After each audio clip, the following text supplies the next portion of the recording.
Typically, when it comes to Islam, many people associate it with everything that is forbidden. However, in this episode, we're going to be looking at 10 halal things in Islam. Welcome back, guys, to another episode of FTD Facts. My name is Leroy Kenton, and one thing to know is that the term halal doesn't necessarily mean the opposite of haram. Halal, however, is related to how meat is prepared according to Islam. But in casual conversations, halal sometimes is used to mean things that are permissible, and that's the basis we're going to use for this episode. So let's jump into this episode, 10 things that are surprisingly halal in Islam. At number 10, we have forex trading. There is no question that currency exchange is permissible in Islam as long as there is no interest charges added both ways and that the exchanger has a valid reason to anticipate a probable profit based upon any analysis that they've done rather than just relying on strictly gambling. It's reported that the Prophet Muhammad in the Hadith said these words: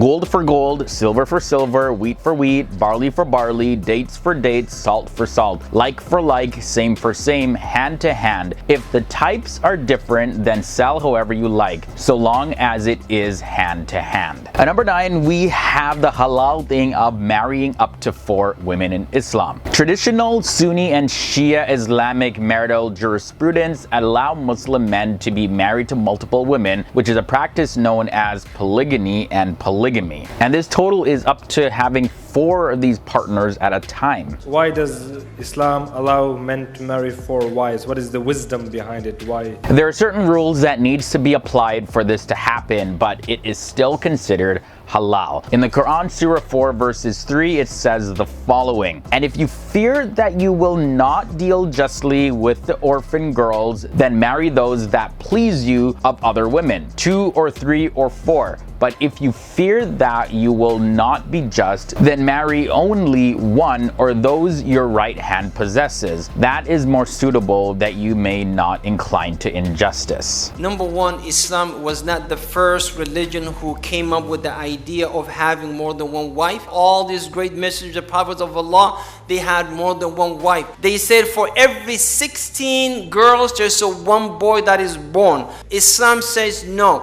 These women, they have rights to be loved, to be wives, to have children, and so on. And now that kind of leads us into number 8, and that is marrying a non-Muslim. Islamic marriage rules between Muslim men and non-Muslim women are regulated by Islamic principles. There are some restrictions, though, to whom a Muslim can marry, specifically a Muslim man. According to the Quran, Surah 5, verses 5, it says this: "This day all good foods have been made lawful, and the food of those who were given the scripture is lawful for you, and your food is lawful for them. And lawful in marriage are chaste women from among the believers and chaste women from among those who were given the scripture before you, when you have given them their due compensation, desiring chastity, not unlawful sexual intercourse, or taking secret lovers. And whoever denies the faith, his work has become worthless, and he in the hereafter will be among the losers." Partying comes in at number 7. It is okay to have parties. In Islam, having a good time and relationships with relatives and friends, it's actually an obligation even if that relative isn't a Muslim. So therefore, having gatherings with friends and families and parties and all of that, it's actually recommended, as long as you keep in mind that these certain gatherings should not have any sort of gossip or,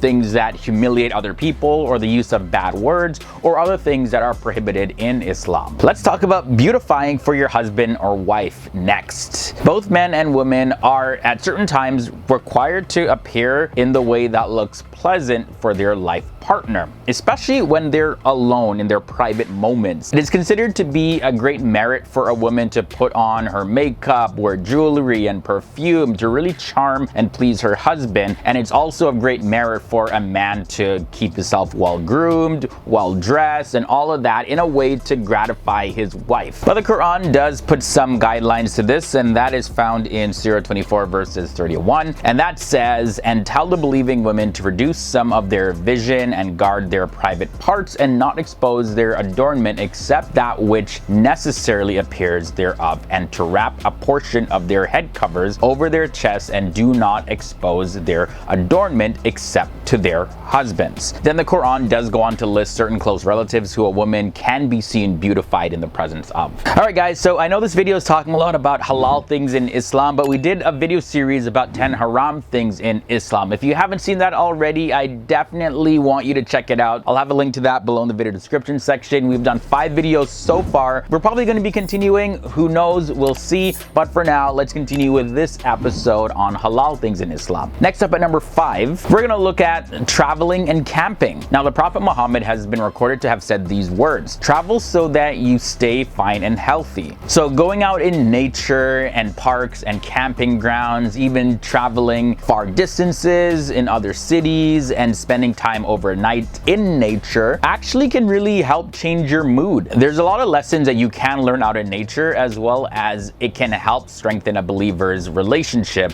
with God. Number 4, let's look at owning pets. So according to Islam, human beings are allowed to use animals, but only if the rights of the animal is 100% fully respected. The owner of an animal must do everything to benefit the animal. But some people believe that the animal that is kept should never ever be a dog, because Islam does forbid keeping dogs except guard dogs and hunting dogs. Now in the hadith narrated by Abu Hurairah, it says this: "Whoever keeps a dog that is not a dog for hunting, herding, livestock, or farming, 2 qirats will be deducted from his reward each day." Dancing comes in next at number 3. Now this is a little bit of a sensitive one because there's quite a bit of different opinions, but it's said that there is no problem in dancing in itself. However, if the dancing does include some sort of sexually provocative actions, that is forbidden. And it doesn't make any difference to what the type of music is that a person is dancing to. So generally speaking, if dancing is done in a sexually provocative way that can lead to committing other forbidden acts or involves having a bad effect over somebody, then it is forbidden. But generally speaking, outside of that, dancing is allowed in Islam. We're almost at the end of this episode. We got 2 more to go. At number 2, we have divorcing up to 3 times. So when marital harmony cannot be achieved at all by the couple, the Quran does allow and even advises the spouses to bring the marriage to a full end. In the Quran, it says this: "And if he has divorced her for the 3rd time, then she is not lawful to him afterward until after she marries a husband other than him. And if the latter husband divorces her or dies, there is no blame upon the woman and her former husband for returning to each other if they think that they can keep within the limits of Allah. These are the limits of Allah which he makes clear to the people who know." And that is taken specifically from the Quran, Surah 2 verses 230. We made it to number 1. The halal thing that we're going to end off this episode with is praying in other worship houses. So not many people know this. Well, when I say not many people, I'm talking about people that aren't necessarily familiar with the religion of Islam. But did you know that Muslims can pray anywhere? Although it is recommended to pray with others in a mosque, but it is permissible to pray in the house of worship for Christians, for example, or anyone else who does not follow the religion of Islam, because the general meaning of the words of the Prophet Muhammad is this: "The earth has been made for a place of prostration and a means of purification. So wherever a man of my ummah is, when the time for prayer comes, let him pray." And that's in the hadith narrated by Al-Bukhari, number 323. Alright guys, so that brings us to the end of this episode. This was a look at 10 surprisingly halal things in Islam. Let me know down below in the comment section, did any of these surprise you? Whether you're Muslim or not, sound up down below, join in on the conversation. Also, don't forget to check out the recommended video that I talked about. I'll have that again below in the video description section, so you can click on that link when you're finished watching this. And that's gonna be right now, because that's it for me, guys. I'm gonna get out of here. I'm gonna work on some more videos for you guys. Until next time, stay awesome, stay educated, and I'll see y'all soon.